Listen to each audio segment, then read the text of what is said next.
Hi hello నమస్తే అండి. నేను మీ Janaki. Welcome to Janaki stitching and spicy YouTube channel. ఈరోజు మనం చేసుకునేది కాలీఫ్లవర్ బిర్యానీ అండి. ఎప్పుడు వినలేదు కదా, ఎప్పుడు కాలీఫ్లవర్ పప్పు కాలీఫ్లవర్ ఎలా తింటారండి, అందుకనేసి ఇలా ట్రై చేసేయండి. ముందుగా కాలీఫ్లవర్ని ఇలా ముక్కల కింద కట్ చేసుకుని వేడి నీటిలో వేసుకుని శుభ్రంగా కడుక్కోవాలండి. ఎందుకంటే పురుగులు ఉంటాయి కదా, అందుకనే హాట్ వాటర్లో వేసుకుంటే మనకి ఆ పురుగులు అనేది పోతాయి.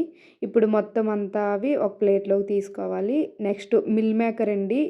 మిల్ మేకర్ కూడా వాటర్లో వేసి కడుక్కొని పూర్తిగా నానిన తర్వాత వీడియోలో చూపించినట్టు శుభ్రంగా వాటర్ అంతా పిండేసుకోవాలి. పిండుకున్న తర్వాత కాలీఫ్లవర్ దాంట్లో వేసేసుకోవాలండి.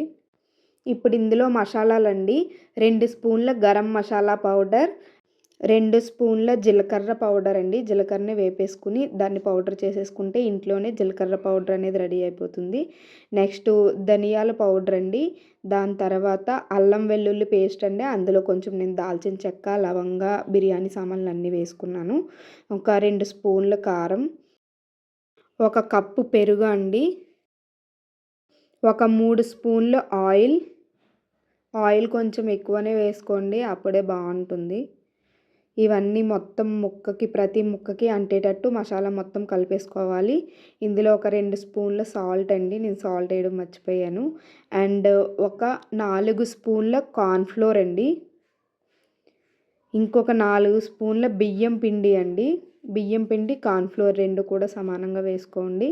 నెక్స్ట్ ఇవి కూడా మొత్తం అంతా కలిపేసుకోవాలి. ఇలా కలిపేసుకున్న తర్వాత బాగా హీట్ అయిన ఆయిల్లోని ఈ కాలీఫ్లవర్ అనేది ముక్కల కింద వేసేసుకోవాలి అండి. ఇలా ఫస్ట్ ఒకే దాని పక్కన ఒక్కోటి వేయకుండా వేగిన దాంట్లో వేయండి. ఇలా ఈ కలర్ వచ్చిన తర్వాత, గోల్డెన్ కలర్ వచ్చిన తర్వాత తీసేసుకోవాలి. నేనైతే 1/2 కేజీ బాస్మతి రైస్ తీసుకున్నానండి. అది శుభ్రంగా క్లీన్ చేసుకుని ఒక గంట ముందే నానబెట్టుకున్నాను.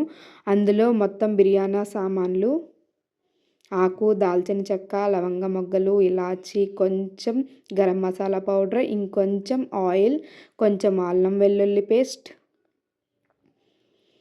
చూసారు కదా, రైస్ అయితే ఇలా 90% కుక్ అవ్వాలండి. ఇలా 90% కుక్ అయిన తర్వాత పక్కన వార్చేసుకోవాలి. ఆయిల్ మొత్తం ఇలా ఫ్రై చేసుకోవాలి. ఇలా ఫ్రై చేసుకున్న దానికి ఇప్పుడు మనం కర్రీ వండుకోవాలండి. చూసారు కదా ఎంత బాగా వచ్చాయో, ఎంత బాగా కనిపిస్తున్నాయో, ఇలానే తినేయాలనిపిస్తుంది కదా.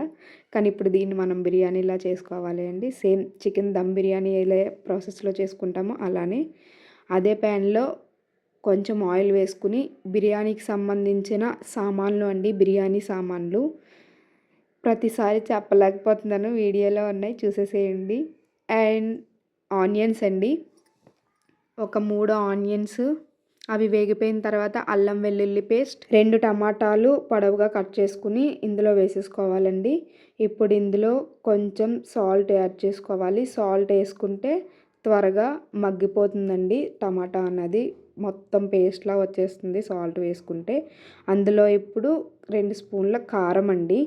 కారం కూడా పచ్చివాసన పోయిన తర్వాత ఒక గ్లాస్ వాటర్ వేసుకుంటే సరిపోతుందండి. వాటర్ అనేది బాగా బాయిల్ అయిన తర్వాత మనం ఫ్రై చేసి పెట్టుకున్నాం కదా, నేను అందులో సగమే వేసుకుంటున్నానండి ఫ్రై. మిగతా సగం కూడా బిర్యానీలో లేయర్స్ వేస్తాం కదా, అందుకనేసి నేను కొంచెం అనేది పక్కన పెట్టుకుంటున్నాను. చూసారు కదా, సగం నేను కర్రీలో వేసుకుంటున్నాను, ఇంకో సగం బిర్యానీకి అనేసి పక్కన పెట్టుకున్నాను. ఇది మొత్తం కలిపేటట్టు వాటర్లో మొత్తం అంతా గ్రేవీలో ములిగేటట్టు ఉంచుకుని ఇలా దగ్గరికి అయిన తర్వాత లాస్ట్లో కొంచెం కొత్తిమీర వేసుకుంటే సరిపోతుందండి. ఇప్పుడు దీన్ని పక్కన పెట్టేసుకోవాలి. ఇప్పుడు బిర్యానీ కోసం అండి, నేనైతే ఒక కింద అడుగు మందంగా ఉన్న గిన్నె తీసుకున్నాను. అందులో ఆయిల్ వేసుకుని మనం కర్రీ వండుకున్నాం కదండి, ఆ కర్రీని కింద భాగంలో వేయాలి. దానిపైన మనం బాస్మతి రైస్ వండుకున్నాం కదా బిర్యానీకి అనేసి, ఆ రైస్ కూడా యాడ్ చేసుకోవాలి అండి. ఇందులో మనం ఫ్రైకి అనేసి వదులుకున్నాం కదండి ఫ్రై పీసెస్, అవి కూడా వేసేసుకోవాలి. ఇలా వేసుకున్న దాంట్లోని ఫ్రైడ్ ఆనియన్స్ అండి. ఫ్రైడ్ ఆనియన్స్ షార్ట్ వీడియోలో ఉంది, చూడకపోతే చూసేయండి. అండ్ అందులోనే కొంచెం కొత్తిమీర అండ్ లెమన్ అండి. లెమన్ మాత్రం కంపల్సరీ వేసుకోండి, చాలా బాగుంటుందండి. లెమన్ కూడా వేసుకున్న తర్వాత సేమ్ మళ్ళీ యాజ్ ఇట్ ఈస్గా రైస్ వేసుకుని దాని మీద కర్రీ వేసుకుని ఫ్రైడ్ ఆనియన్స్, కొత్తిమీర, లెమన్ ఇవన్నీ కూడా వేసేసుకోవాలండి.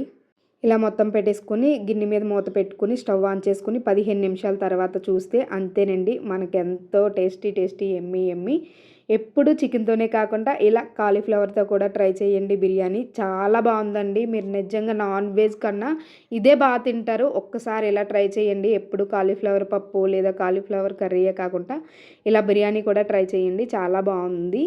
And thank you so much అండి. ఈ వీడియో మీకు నచ్చినట్లయితే please like, share and subscribe చేసుకోండి. మరిన్ని వీడియోస్ కోసం Janaki stitching and spicy YouTube ఛానల్‌ని సబ్స్క్రైబ్ చేసేయండి. ఓకే. Bye bye.